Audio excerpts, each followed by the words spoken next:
Trigger warning. The following podcast contains content that may be deeply disturbing.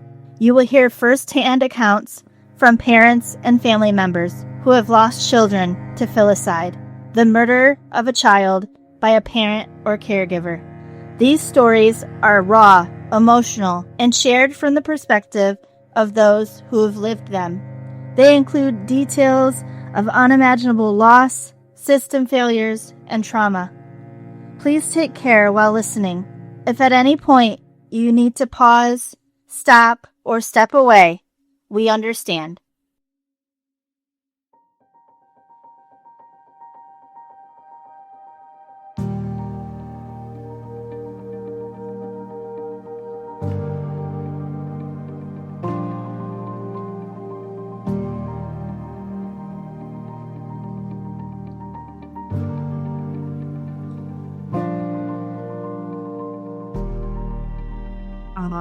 And he was like, you can do whatever you want. I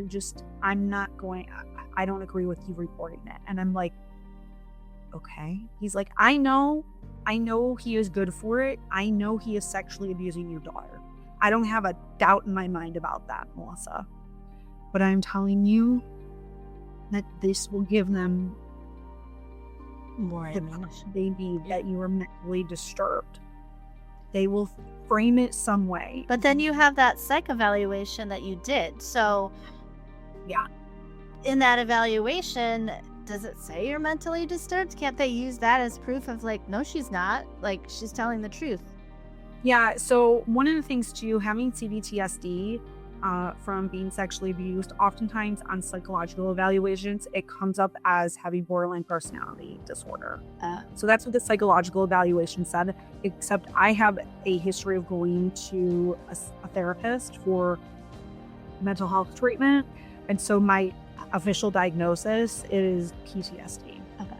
Not borderline. Not I borderline. very clearly do not have borderline personality disorder upon further evaluation.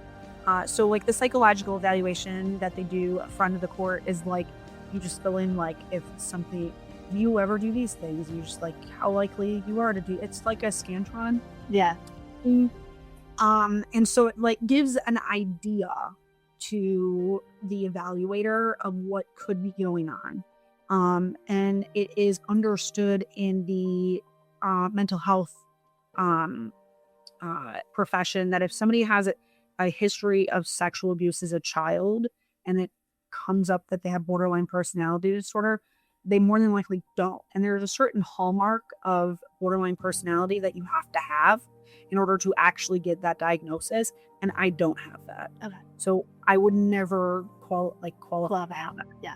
Because, but they used that to say that I'm mentally disturbed. And that I coached my daughter. My daughter did go, I ended up getting a new attorney who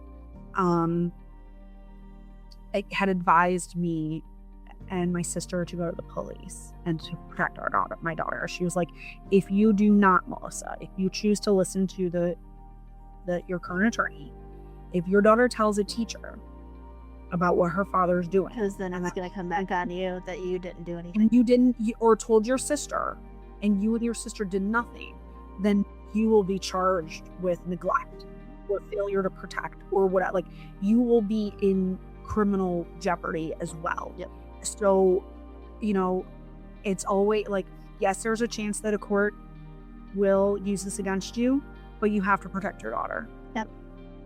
And she listened to what my daughter said, and she said, it's also very clear from my standpoint as being a prosecutor that your daughter's telling the truth, and that your sister did a fantastic job given the circumstances of interviewing her niece in that moment. My sister is very gentle, very empathetic, and given the fact that what she just witnessed with her niece and her own son, and having been a victim of child sexual abuse as well, so we went to the police in our city. We told them about what happened. They listened to the video. They knew that my sister So they listened to the recording of my daughter's disclosure. They knew about the videos that my sister had. And they said, well, where does he live? What street is he on? We'll go get him right now. And I was like, oh, he doesn't live in the same city. And they're like, okay, well then we can't arrest him. So where does he live? Because you'll have to go there because there was no crime that was committed in this city at all. And so we were really hopeful based on the fact that the city we live in was like, well, we believe this child and we're going to go pick him up now. Right? They were ready to, charge the guy and go through, put him in jail and protect my daughter from him. Yeah.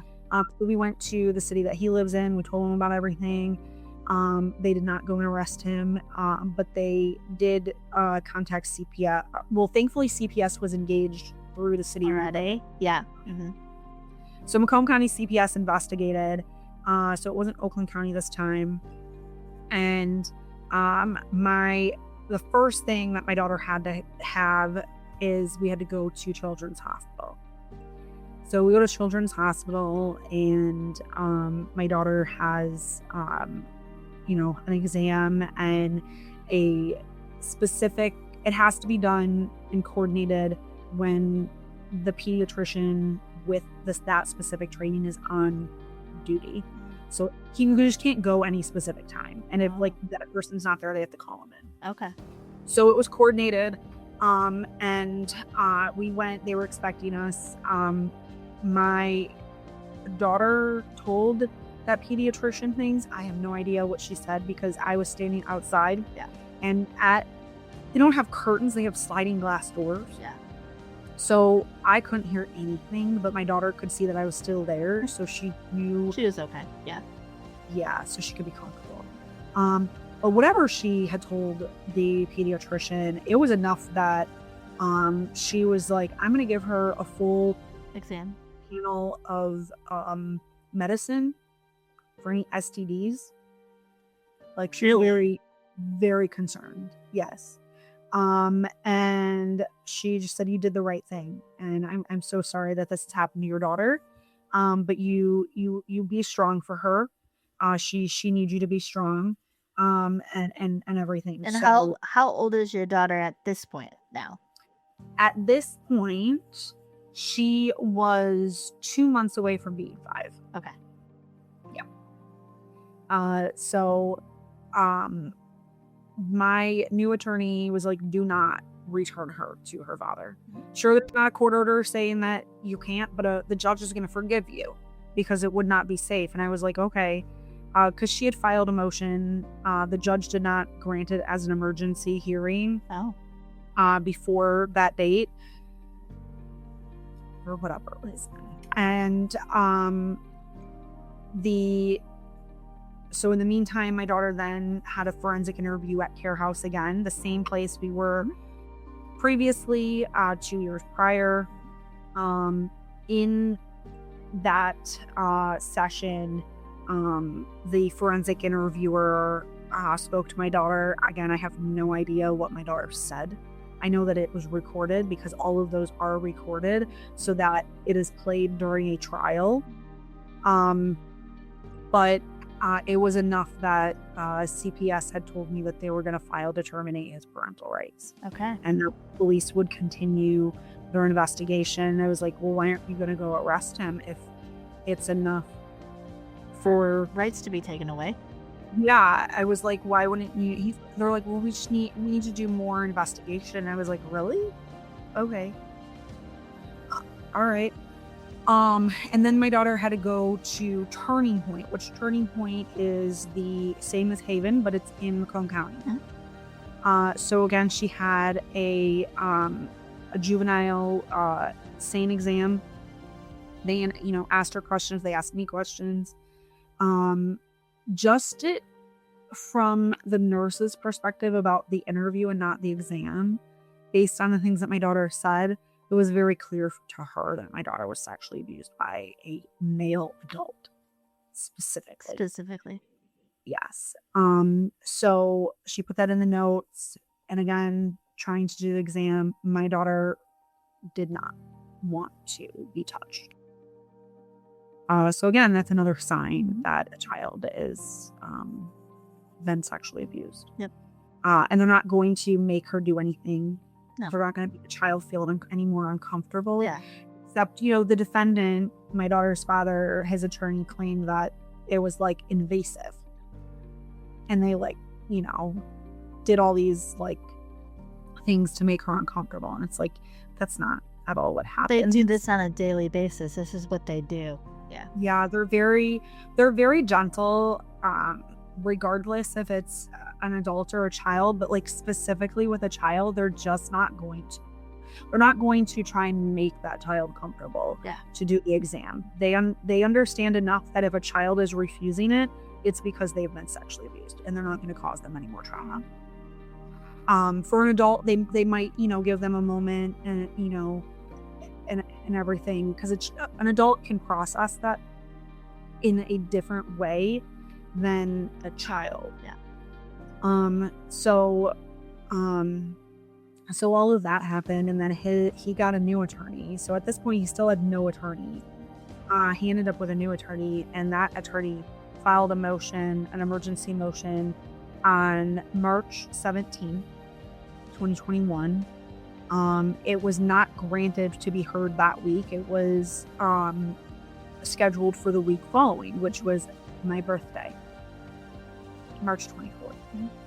And my attorney was confident that she'd be able to, convey the severity of what is going on and, why, what my sister and I did was the right thing, and that there was enough evidence there from CPS that, which for CPS, it's a preponderance of evidence. Okay. It's not beyond a reasonable doubt.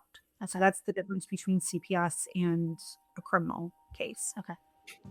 So the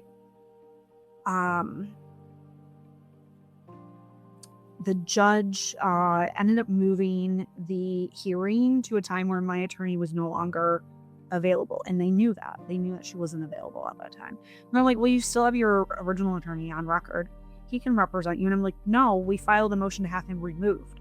Yeah. He can't, he is not up to speed on this. Yeah. It needs to be this attorney. And they're like, no, you have two attorneys, one of them's available. And so that's what they did. They proceeded regardless. And then it had been delayed so long that I no longer had childcare, and it was via Zoom. And so I had to have, my daughter was with me in that moment. Mm-hmm. Have childcare anymore. And so the judge chastised me for that. And I was like, well, I originally had childcare for the period of time that we were originally scheduled.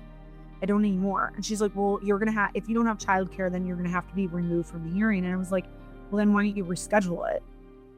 Since my attorney that is up to date on everything with this case and what's going on is also not available. And she's like, no, you have an attorney here. He can represent you. And so they kicked me out of the hearing. I only know what was said because of what my original attorney said. But the guardian ad litem asked to become a lawyer guardian ad litem to do her own investigation separate from the criminal investigation, separate from CPS. And you would think that would not be horrible, but it actually is a really bad thing. Okay. Can you explain? Yeah. So, because everybody's sitting there like, why? People that listen to my podcast are like, why is it a bad thing? So yeah, explain. Well, I mean, first and foremost, you should just let the people that have the experience in investigating crimes and abuse do their job. Yeah. And that would be the police and CPS. So you should just let them do their job first and foremost. Nobody else should come in and do a separate investigation. That's not something that should ever be needed. The guardian ad litem also asked that my daughter see a specific forensic psychologist so that forensic psychologist can determine what is really going on here, because she believed that I coached my daughter. My daughter's father's new attorney had filed a motion saying that my sister and I worked together to coach the children and get them to engage in that behavior so that we could film it in order to frame him. So they basically accused us of making CSAM material in order to frame him. And so the judge was just like, yeah, that tracks. That makes logical sense to me that somebody would do that.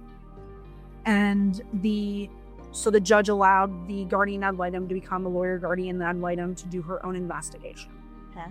And the lawyer guardian ad litem is just a lawyer. She does not have a background as a prosecutor. She does not have a background as a police officer or a detective.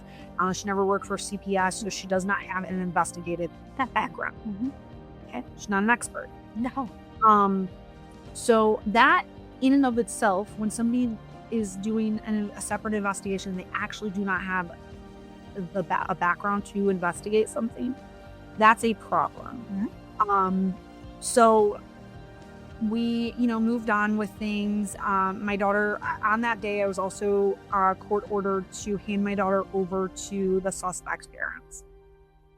And my daughter's father had to move out of his family home because he still lived with his parents. And he was not allowed to have any contact with our daughter. And I had to go to supervised parenting again with our daughter. So I was allowed to see our daughter. Towards the end of June, CPS visited my daughter, and every time the CPS caseworker visited my daughter, the lawyer guardian ad litem would only allow it if she was present. So she controlled how those visits went as well. Again, should not happen. But CPS was like, well, they never experienced a lawyer guardian ad litem doing anything like that. And they didn't think anything was nefarious. So they were like, yeah, it's not a problem. Let's just do it to get you're visiting her. I'll visit her. It's not a big, they didn't think it was a big deal. So my daughter's going to this, and I'm going to put in quotes now, forensic psychologist in quotes. Okay. I'll get to that in a moment. So, my daughter's still seeing that psychologist. My daughter hasn't said anything different than what she had said to at Care House or to the pediatrician or with my sister or at Turning Point. She's not said anything different. And my daughter's caseworker visits the house to check in on my daughter, and beforehand he tells the lawyer guardian ad litem, just so you know, the municipality that's investigating is finishing up, and they're going to turn everything over to the prosecutor, so they could they're going to be filing charges against Calliope's father based on the investigation, and so I just want you to know that, but I don't want that to be brought up when we are with the grandparents. So they go in, and this is in the CPS report. Now he clearly tells her this is what's going on. You're not going to talk about this in front of the grandparents that have custody of this child at the moment. Then what happens is that she brings it up. She tells them, just so you know, this case is going to be referred to the Oakland County prosecutor for charges against your son. And his parents were like, what? You said it would never get this far. It was not supposed to get this far. Why aren't they going after Melissa and her sister? What is going on here? Yeah, so then they're freaking. Yeah, that's why you weren't supposed to tell them. Yeah. And so then it says very clearly in the CPS report that the caseworker got a phone call a few days later on a Saturday from the lawyer guardian ad litem saying that my daughter recanted to this quote-unquote forensic psychologist, and that she had said that her father never did those things, that my nephew was the culprit, which at this point in time, my daughter is now 5. She had celebrated her 5th birthday, and my nephew is 5.5 at this point. Okay. So bear that in mind. They're small children. Yep. That are very close in age. But the lawyer guardian ad litem is saying that my daughter had told me previously and I ignored it, and and I didn't do anything about it. And so it was just an affidavit signed from this quote unquote forensic psychologist. It was asked later on, was it a recorded session? No, there's no recording. It's just an affidavit.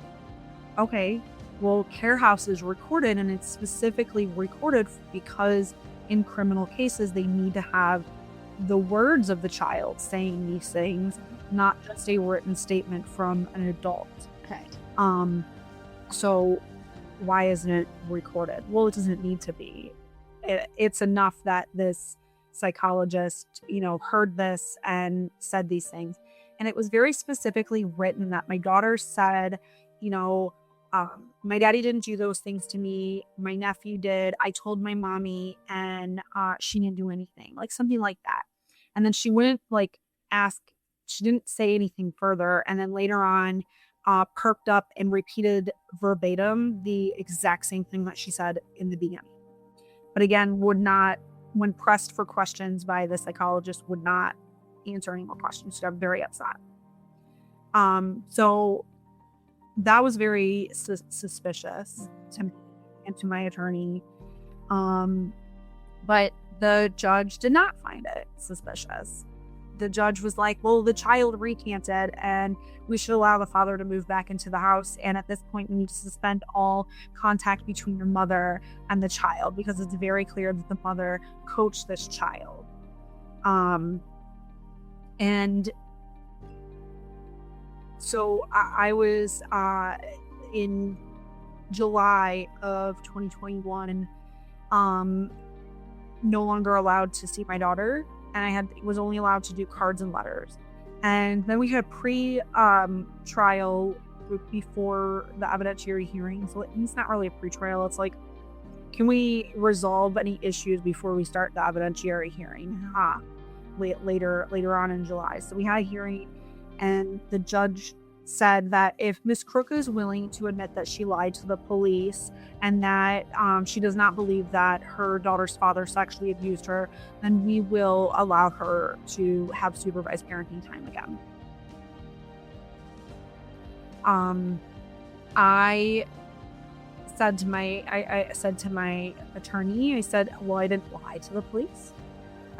So I'm not going to lie to the court and say that I said that. Yeah. And so if I'm going to be saying that on the record, that means that I would be admitting to a felony. Correct. I am not stupid or naive enough to believe that if I said that would somehow miraculously result in me being able to see my daughter. Yeah. Result in criminal charges, and I would never see. Yeah.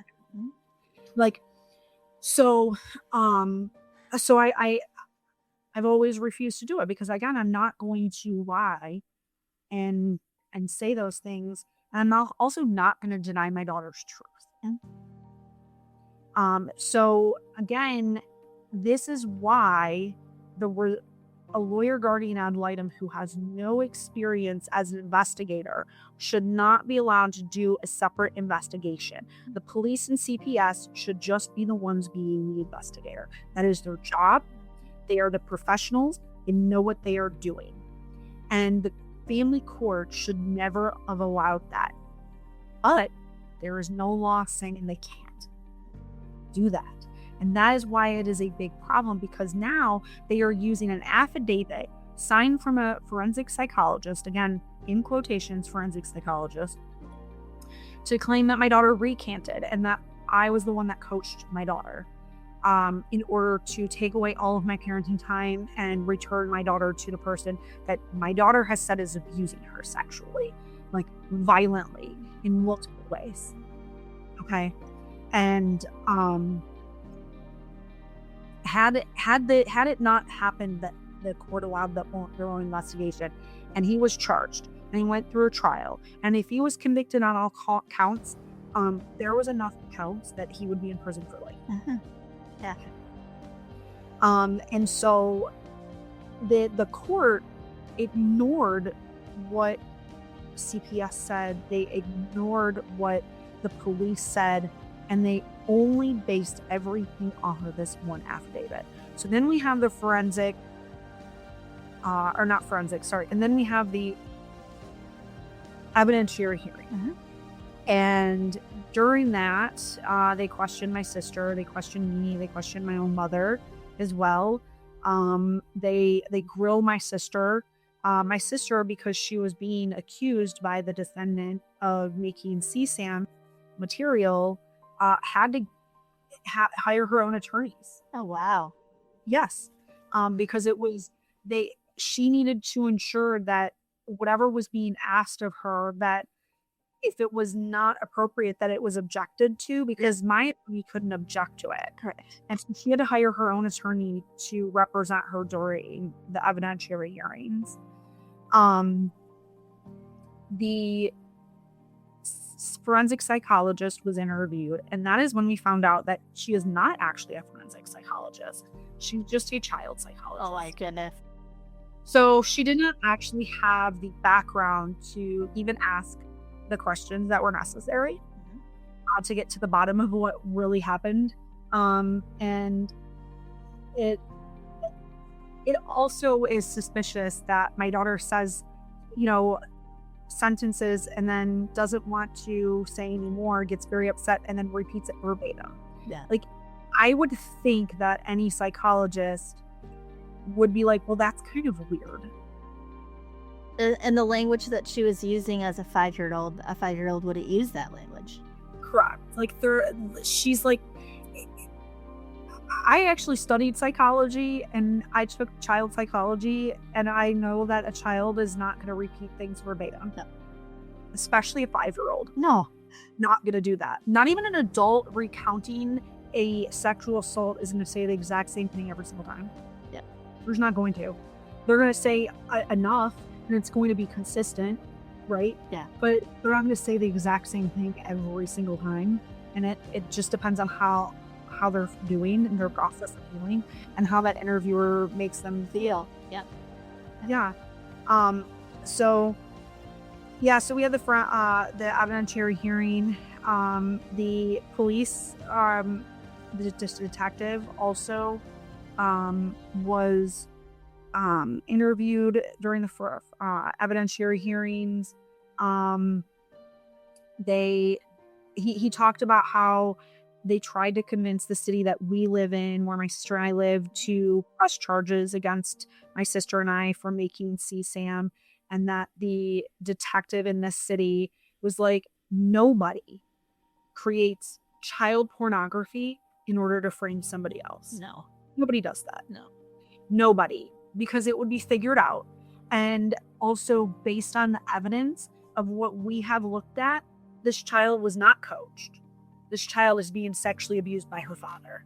Why aren't you protecting that child? And the detective from the city that was actually doing the investigation said this. Like, this is the response from the detective at the city that the mother and the sister live. Mm-hmm. And eventually, at the end of all of that, the judge awarded him sole legal and physical custody and never gave me a path forward to see my daughter. She said that I have to address my maladaptive personality.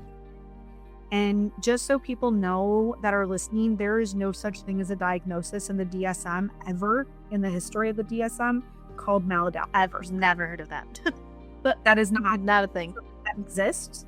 But I have to address my maladaptive personality. And even my psychologist was like, she also testified. And she was asked about my maladaptive personality. And she's like, Miss Crook doesn't have a maladaptive personality. And they're like, well, she has borderline personality disorder. And they're like, she doesn't. Like, yes, she ticks off a few of the boxes, but she doesn't have the hallmark of that, which is having a shaky sense of self. Miss Crook is probably the most confident person that I have ever met. She's very, has a very secure sense of self. She does not derive her sense of self from other people and relationships. She is very secure on her own, so she would never meet the qualifications for that diagnosis. So no, she does not have a maladaptive personality. She does not have a personality disorder whatsoever. She has PTSD, and she has healed tremendously from that. She's done a lot of work in her life to heal from that, and it does not affect her in her day-to-day life. Wow. And she was even asked, like, well, do you believe Miss Crook coached her daughter? No, not at all. Miss Crook would never jeopardize the relationship that she has with her child or the relationship that her child has with her father. She would never do that. And after she was done testifying, the lawyer guardian ad litem and his attorney was like, see, this is just proof of how manipulative Miss Crook is. He's able to manipulate this PhD psychologist into believing her concocted story. That's what they said. Yeah. And then during the final order hearing, the judge and the lawyer guardian ad litem and his attorney parroted the same things about me. They said that I coached my daughter, but and his attorney specifically added in that I was too stupid to make sure that my daughter said the same thing every single time. And I had to sit there. This is so disturbing. And like, sorry. I'm not in your position, and this is making me so angry and sad, and it's just ridiculous how corrupt our system is. Like, okay, never mind. Go ahead. No, it's really my case definitely highlights the corruption of family court that goes unchecked. Yeah. And also in the state of Michigan too, the current custody law, when making a decision about the factors, I think it's like the 12 factors, right? Of like, yeah, which parent, like, in order to decide child custody, one of them is about abuse. And it specifically says that if the one parent protects the child from abuse by the other parent, but that abuse is unfounded, the parent is not supposed to be like thought of negatively. Like, that's not supposed to be used in a negative way to hold their parenting time, because a parent is expected to protect their child. So if they acted in good faith, then they're not supposed to be removed from the child's life. Yeah. So the defendant's attorney and the lawyer guardian ad litem and the judge held on to that good faith part. And they said that I did not do it in good faith, that I was just trying to prevent my daughter from having a relationship with her father, that I also wanted my daughter to have the exact same experience that I had as a child of being sexually abused. When I heard that, when I was sitting there and I heard his attorney say it, and then I heard the lawyer guardian ad litem say it, I dissociated. Yeah. I'm not gonna lie. Because at that point, there was no way that I could sit there and not break down crying or start screaming. Yeah. So my brain did what it had to do, and I dissociated. But I know from my family and from my attorney that the judge basically said the same thing, that I was that I see myself as a victim of sexual abuse and domestic violence, and I just really wanted my daughter to have the same identity. It's the most absurd thing. Most absurd thing, and I'm so sad in the situation and angry, like all the emotions. And I haven't gone through this, and I put myself in your shoes. Like, there'd be no way I would have had to disassociate, or I would have. My natural reaction is to cry, so I would have bawled. Like, so I am so sorry for what you've gone through. So currently, in this day that we're recording, you currently do not have any visitation with your daughter. Correct. And I have asked for the judge to give me clearer instructions on what I need to do to have a path forward. And she consistently tells me to just read the court transcript to know what it is that I need to do. She will not actually put it in a court order. And I also was his attorney also asked for attorney fees to be paid, and I was ordered to pay his attorney fees. And What?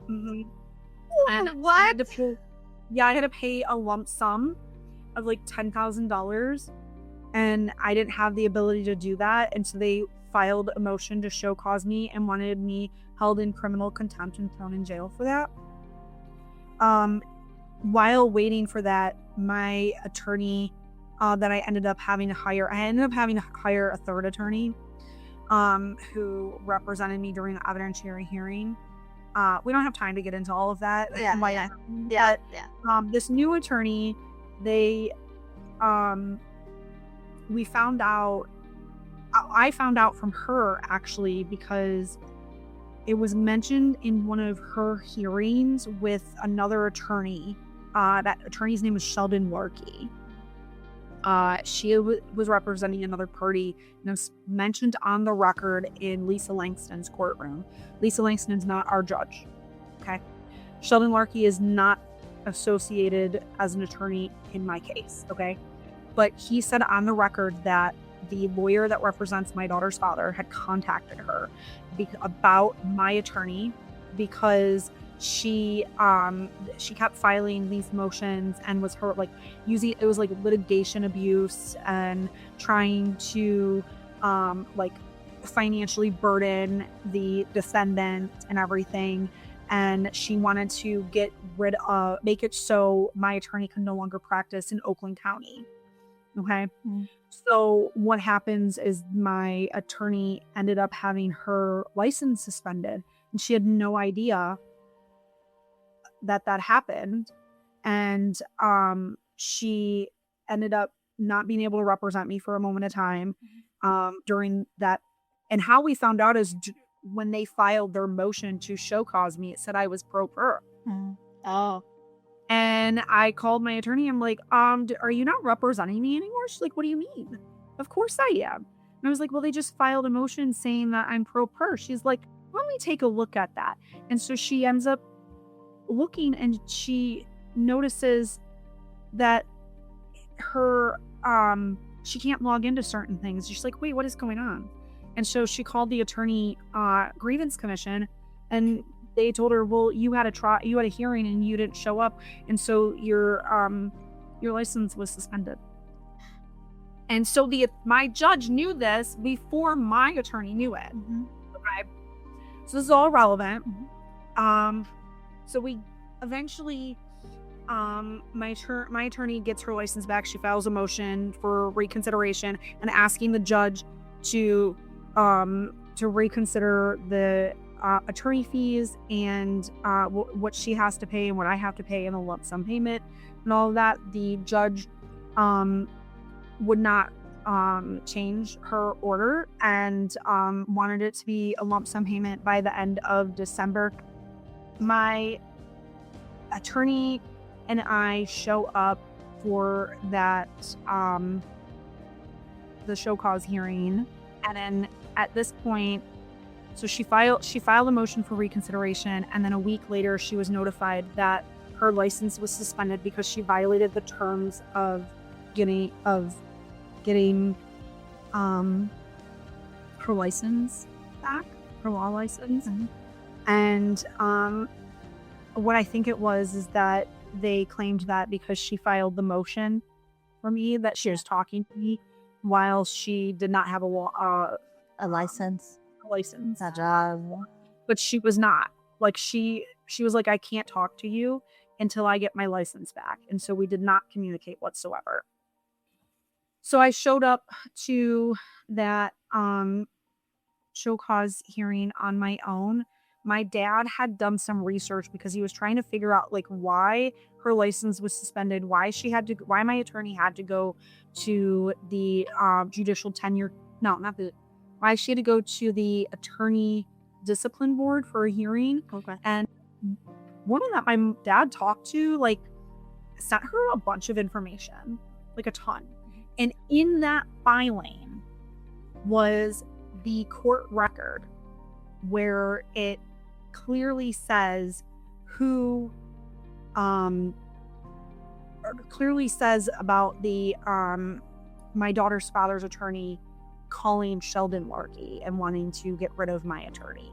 And then we found out that Sheldon Larkey is associated to my case. So when I had to represent myself and to keep myself out of jail, they're arguing about why I should be held in jail and held in criminal contempt. And I stood up and I said, Judge Sabin, I would like to say something in response about this. And she said, go ahead. And I said, okay. I said, well, I have a court transcript here that on this day, an attorney said on the record that Miss Abbott had contacted him and wanted to know how she can make it so my attorney can no longer practice law. And the attorney's name is Sheldon Larkey. Do you know who that is, Judge Sabin? And my legs were shaking, my voice was shaking, and she was like really annoyed that I brought this up. And she was like, obviously I do, and you wouldn't be bringing it up if it wasn't relevant. And I said, yes, you're right. Sheldon Larkey is your father-in-law. So your father-in-law conspired with the defendant's attorney to grieve my attorney and make it so my attorney would no longer be able to practice law, and so that I would be standing before you today without a good defense, so that you would have no choice but to throw me in jail for failing to pay those attorney fees. Mm-hmm. And she's like, is there anything else? And I said, no. But I think that is highly relevant to why we are here today. And then I sat back down, hoping and praying that it worked. Mm-hmm. It did. It prevented me from being thrown in jail. Yeah. But they went after my attorney and everything. Eventually, last year in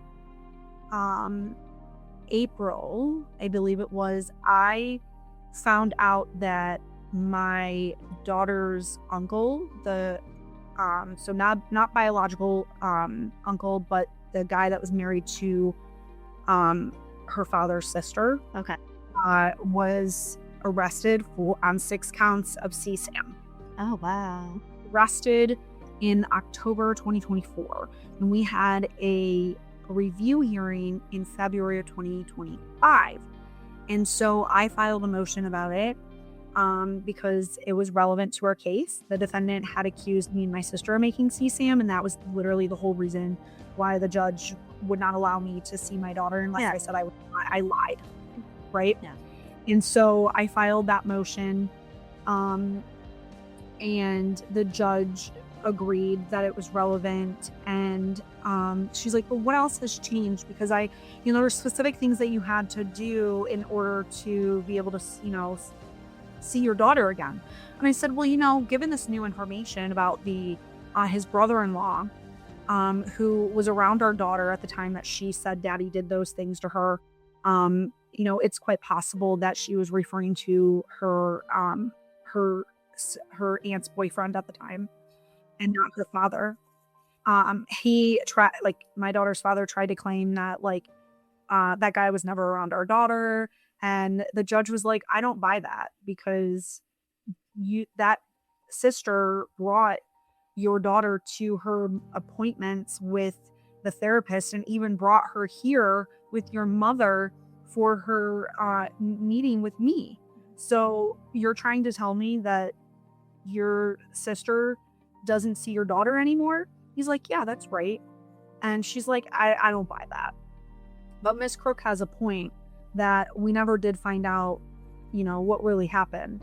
We still really don't know.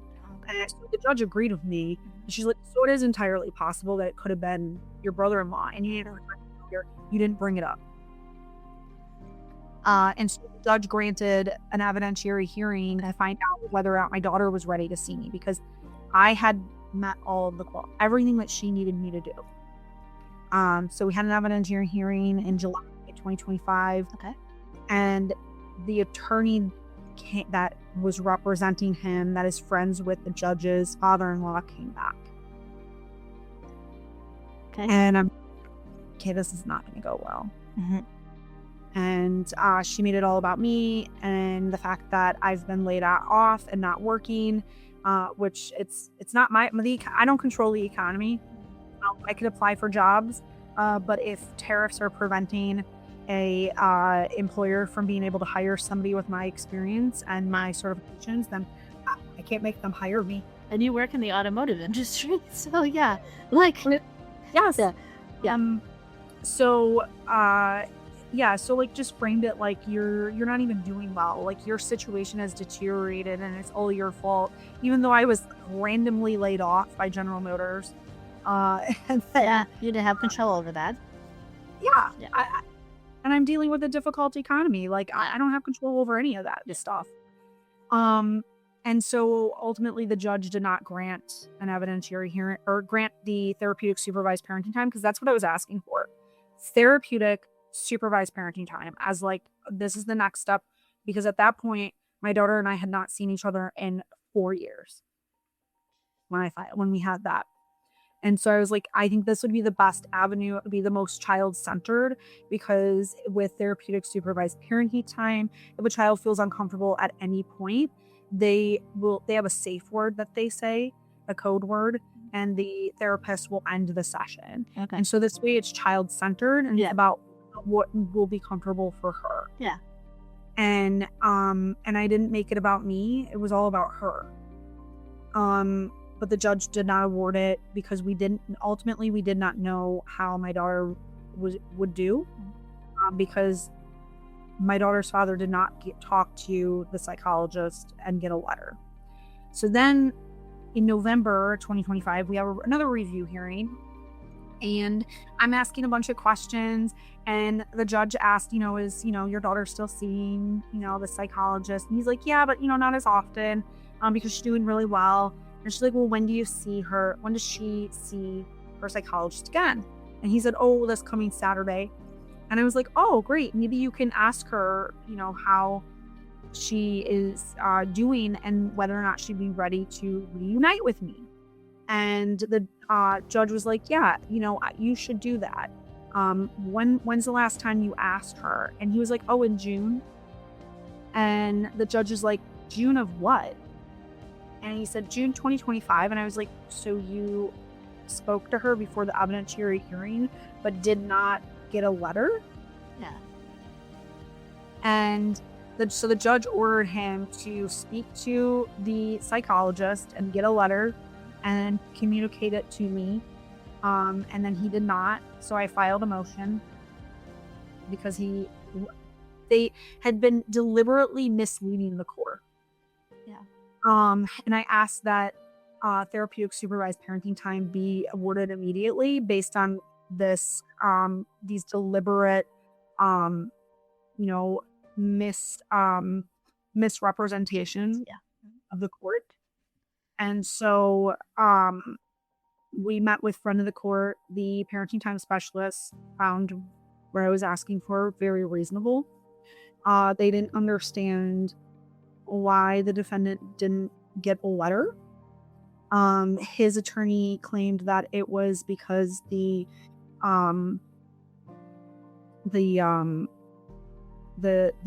psychologist wanted a court order saying that she had to provide a letter.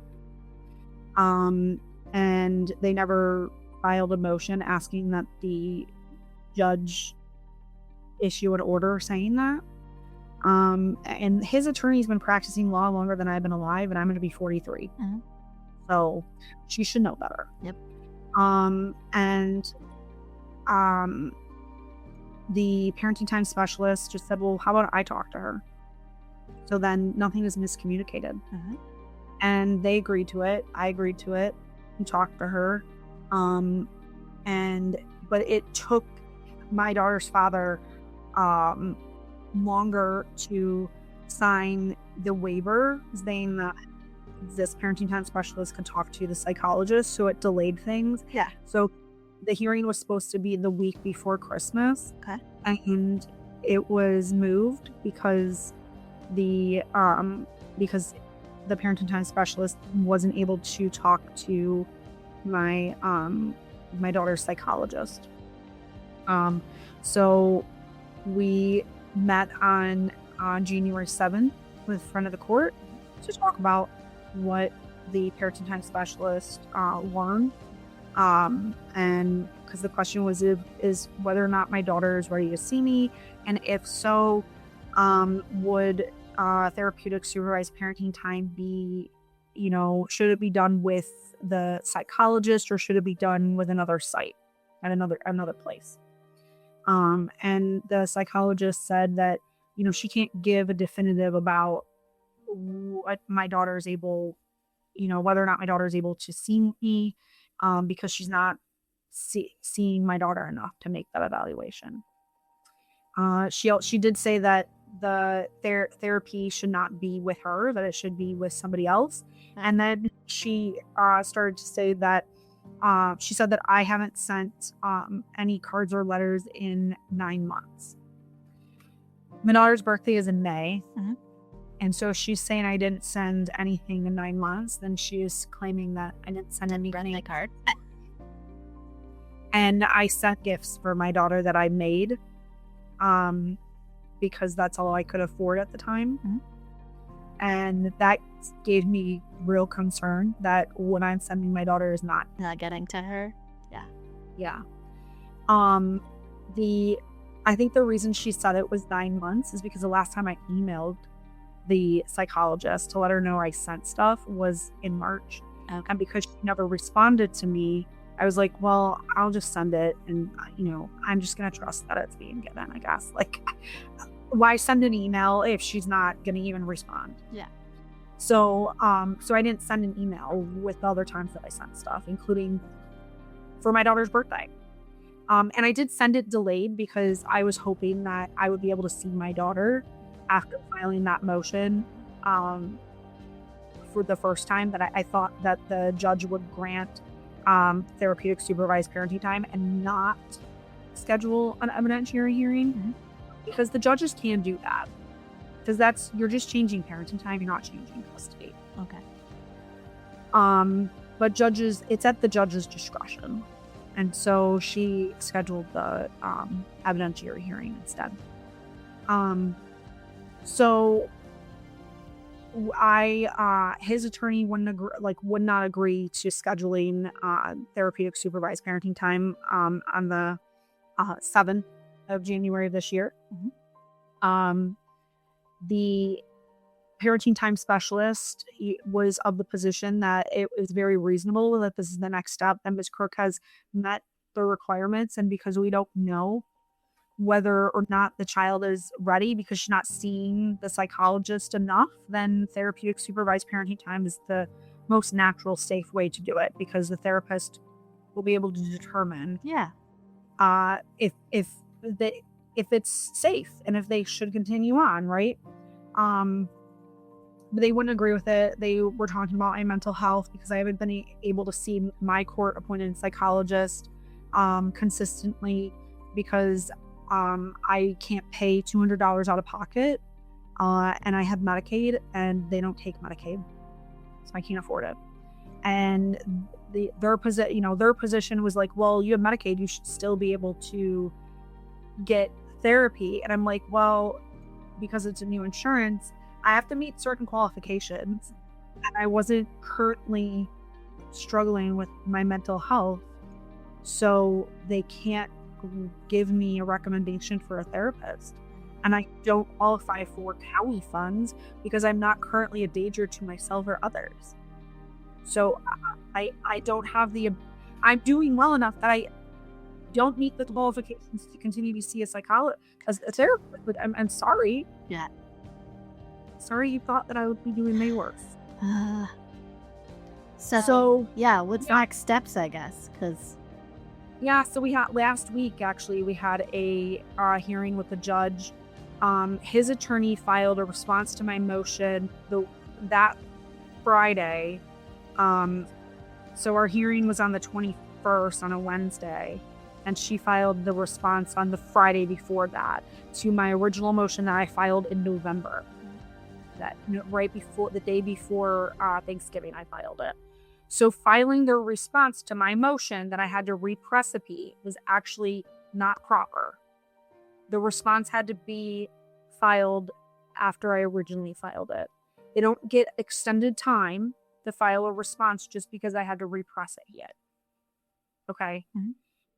And so I'm like, okay, here she goes, filing a response, claiming all these things, and then asking for attorney fees on top of it.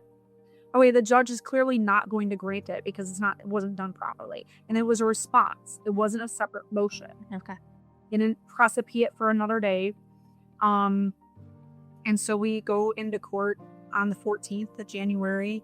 And, I plead my case about being able to see my daughter. And I bring up how, the defendant's attorney filed their response late and it was improper, and that the court shouldn't even acknowledge any of their concerns and should not grant anything that was asked because it was improperly filed.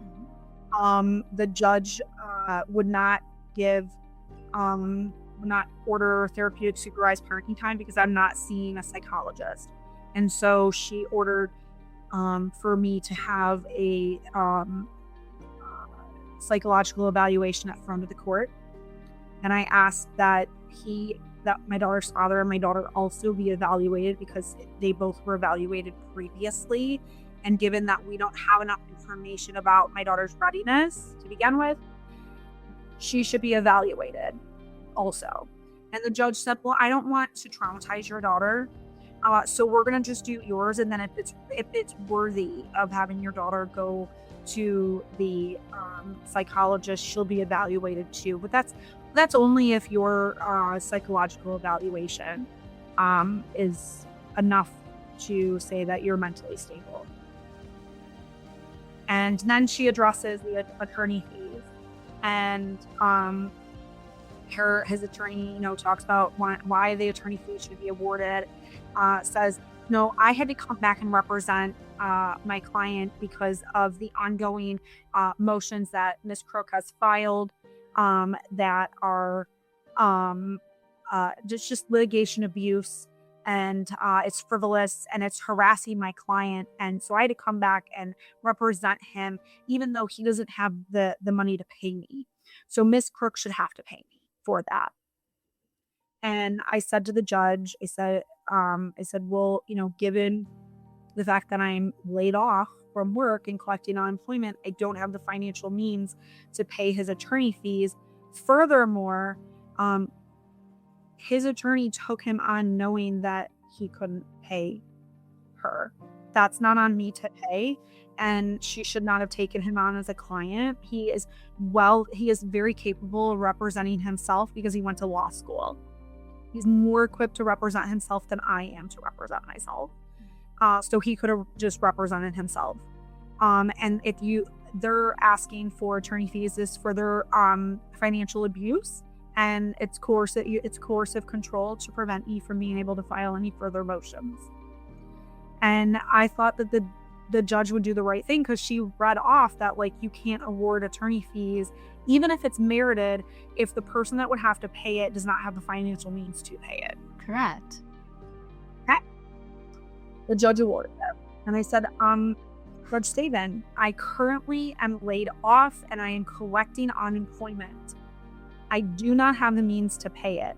She's like, well, that's why I didn't put an end date of when it's due, because, given your employment history, you'll be able to get a job again, and in the future, you'll be able to pay it.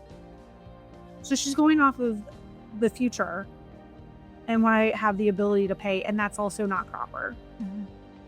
So where I stand as of today is that I still cannot see my daughter. I have been riddled with more attorney fees. I don't know what those attorney fees are going to be. And I also stated that, if I don't pay them in a timely fashion, that his attorney is going to show cause me and want me thrown in jail. And I'm out of work. Yeah. Now you were causing me debt. So when I do get a job as an quality engineer again, now I'm faced with this debt that I have to pay. Yeah. And I have to pay that in order to see they're going to use that Against you. constantly to not let me see my daughter. And so it's just abundantly clear that they have um, no plan ever to let me see my daughter again. Not until she's 18 and she can make that choice for herself. But that's another 9 years, right? She's only 9. Yeah. Well, she'll in about 3.5 months or so she'll be 10, but still, that's 8 years. Like, that's ridiculous. It is ridiculous. And it's not frivolous to file motions to try and see my daughter. No. And you're doing what you need to do, and I'm so sorry. So now, I said what I said about his brother-in-law, and it's like, you're doing all of this to prevent me from seeing my daughter. And if you truly did not do it, why are you preventing me from seeing her? Yeah. And the only thing I can logically come to is that my daughter was telling the truth this whole time. Oh, I believe it. Yeah. And the risk is that if they reunite my daughter and I, my daughter could tell on them again. And at this point, the attorney is Indy, the lawyer guardian ad litem, who I was at one point successfully able to get removed from the case, on my own doing, my own filing.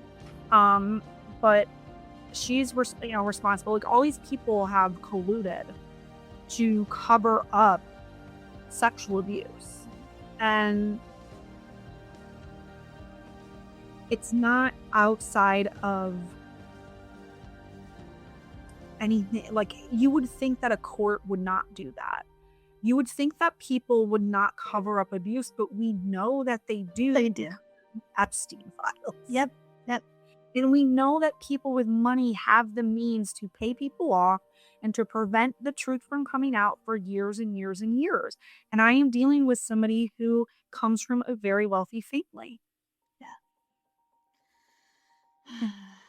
I'm just so I don't know. I know. I don't know what's going to happen. I definitely am going to file a motion for reconsideration. I will file my objections to whatever the attorney fees are. But I had felt hope that I would be able to see my daughter again. Especially when I found out this information about the brother-in-law. Yeah. My daughter's uncle.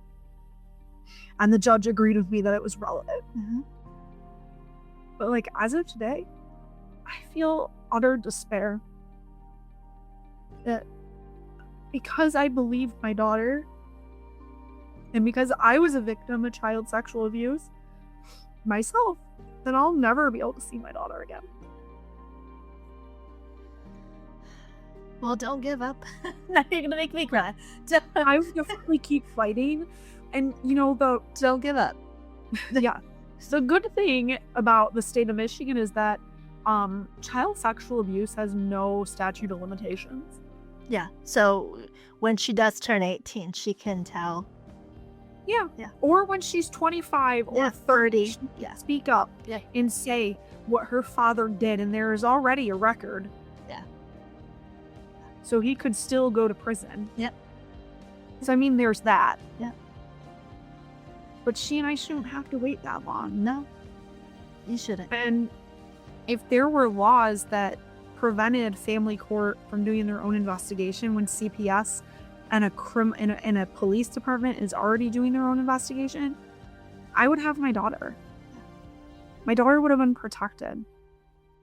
Have you tried to reach out to your local representative and see what they can do to help you legislatively? Yeah, actually, my local representative in the state legislature is actually a good friend of mine. Okay.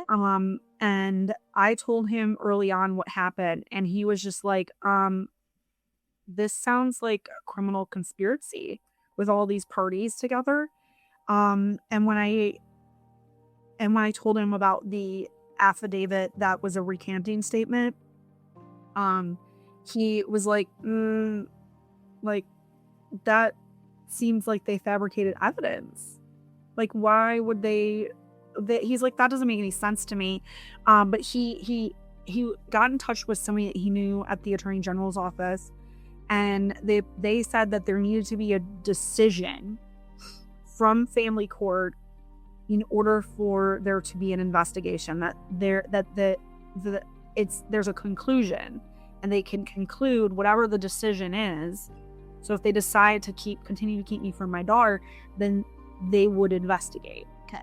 On that. If the judge made the right decision to not keep me from my daughter, then they may not investigate. It really just depended on what the evidence was, and what happened. So after we got the final order, I messaged the Attorney General's office. I sent an email because I had more to send them than what the website would allow. I followed up with them like a month later to find out like what's going on. I sent this, email. I have a record, and they're like, we don't have anything on record. And I was like, what do you mean? I sent it on this date. And they're like, we don't have anything. And I'm like, okay, I'll resend it. Yeah. So I resent it. Followed up with them. This time I waited more than a month.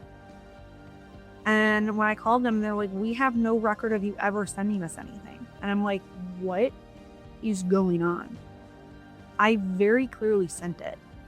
And I have a friend who works for a human trafficking organization.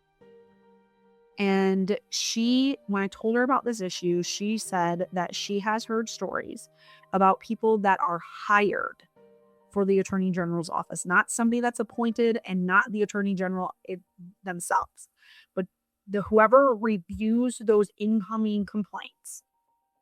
Okay. If it's an email, they have the power to just delete it and pretend it never even came.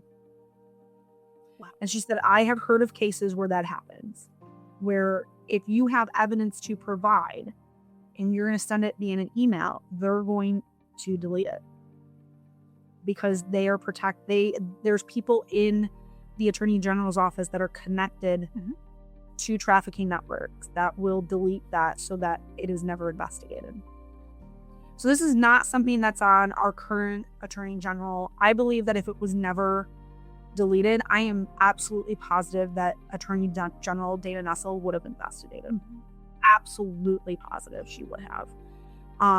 And so that's why it's never been investigated. And I have talked to currently, because we're trying to get Caden's law passed in Michigan as well as Rowan's Act.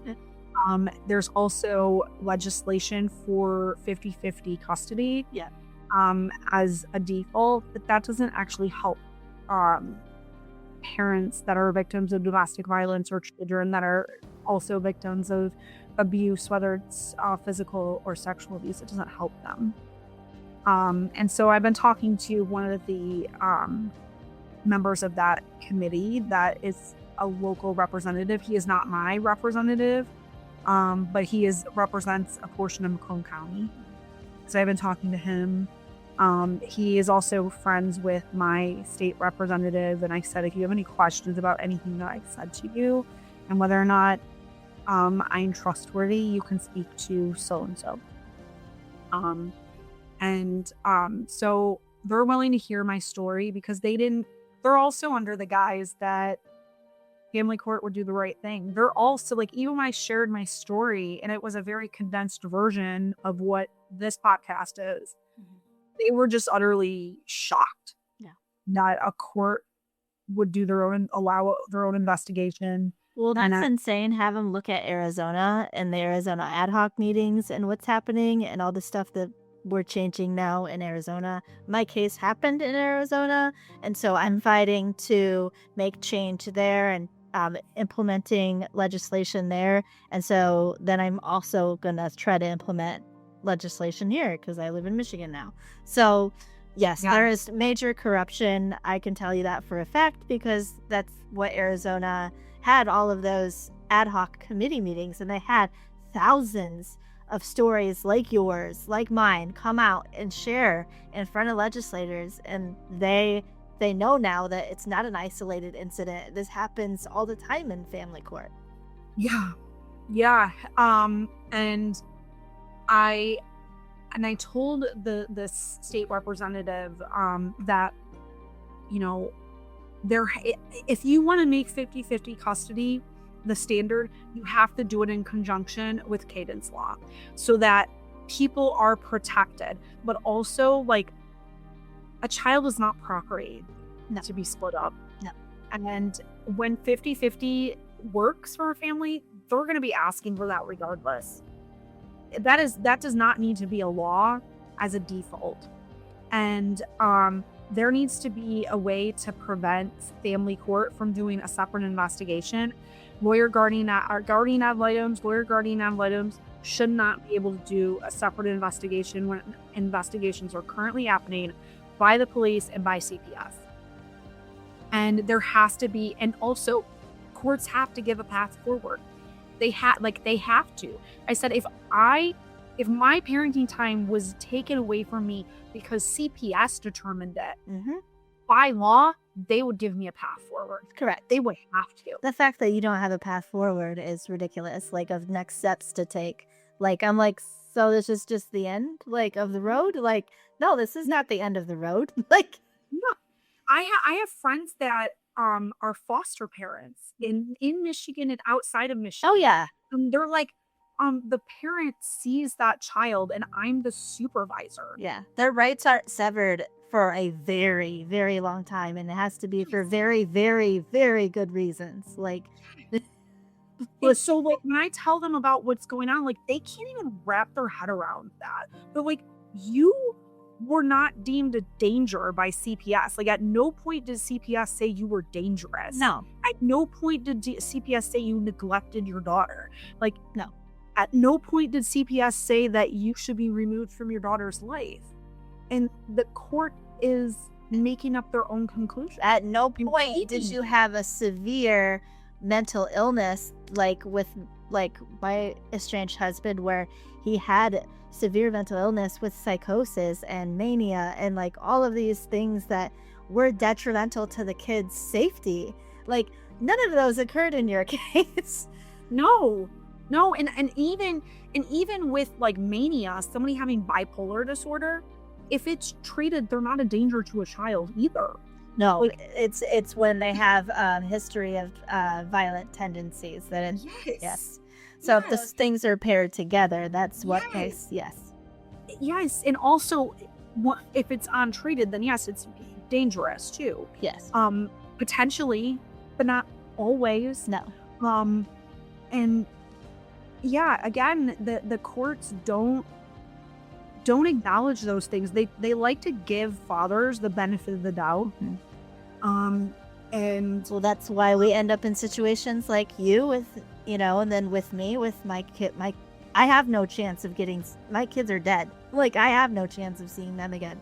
So, like, this just keeps happening over and over and over again in different situations, but we need to fix it. Like, there needs to be a path forward and we need to do something. So I wanted to let you know that I'm working with Michigan Protective Parents, with Kathy Caden's mom, with Brandy Mori-Pole's Rowan's mom. Like, I'm working with these people to change these laws. And then hopefully once I change the laws in Arizona, like I said, I will bring them to Michigan and change them as well. So yeah, because there's definitely a similar instances in Arizona of corruption in family court, just like in Michigan. Correct. In every state. I mean, I think in every, yes, I think definitely. I think Idaho is going through their ad hoc committee meetings as well. Like, yeah, so every state has corruption. It's just whether or not the states actually want to stand up and be like, okay, there's actually stuff going on here. We need to hear these stories and change something, like Arizona's doing, Idaho is doing. Like, there are states that are doing this. Michigan just needs to get on board. So. Yeah. And in part of the delay, like, is because there are people in our state legislature that believe the men's rights movement, and the men's rights movement advocates against what Caden's law is asking for. There are a lot of people in our state legislature that if this law came up, they would absolutely pass it. Our current governor would sign it in a heartbeat. So that's not the barrier. It's not a political issue. No. Because there are people, regardless of whether they have a D or an R next to their name, that fully support Caden's law. And there are people, regardless if they have a D or an R next to their name, that they support what men's rights movement is saying about Caden's law.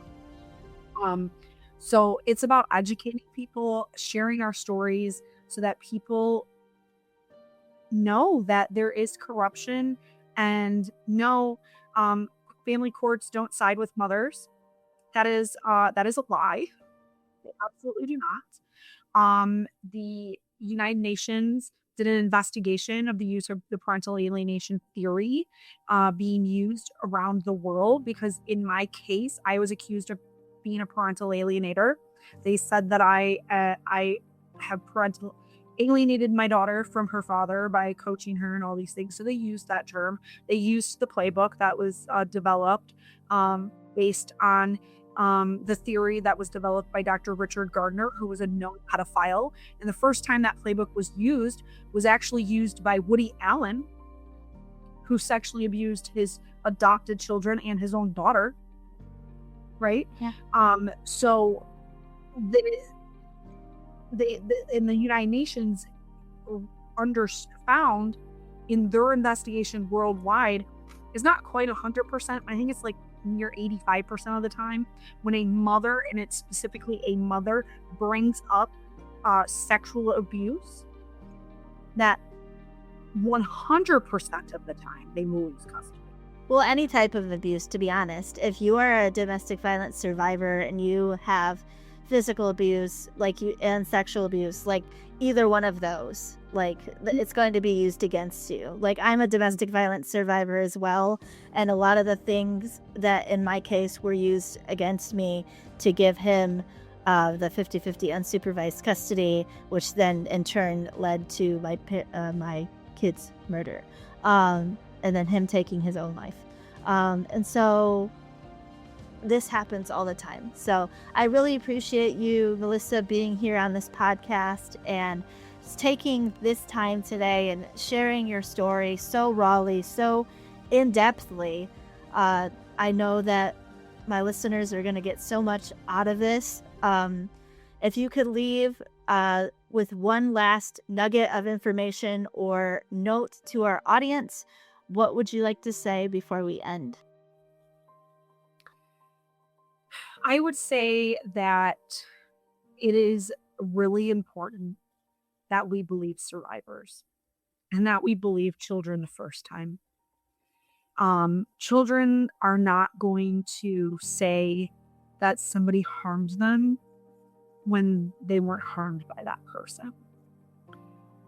And we know that from what's going on with Epstein files. If we would have just believed these people, these victims, a long time ago, maybe this abuse would have stopped. And so the lesson is that we should just believe victims, especially children. Believe them and advocate for a change that actually protects children, because a parent does not have the right to abuse their child. A child has a right to be safe and cared for and loved. And if a parent is not safe because they are abusive, then that parent should not be in their life. And that is better for a child than for that child to be around abuse. Yes, thank you so much. I 100% agree. And please, if you found this episode to be helpful or if you want to share it, please do. Also, please leave a 5-star rating and review. The algorithm helps push the podcast out to more and more individuals that need to hear this information. Also, remember, tune in next time. I am your host, Hope Hooten, with Voices Against Familicide.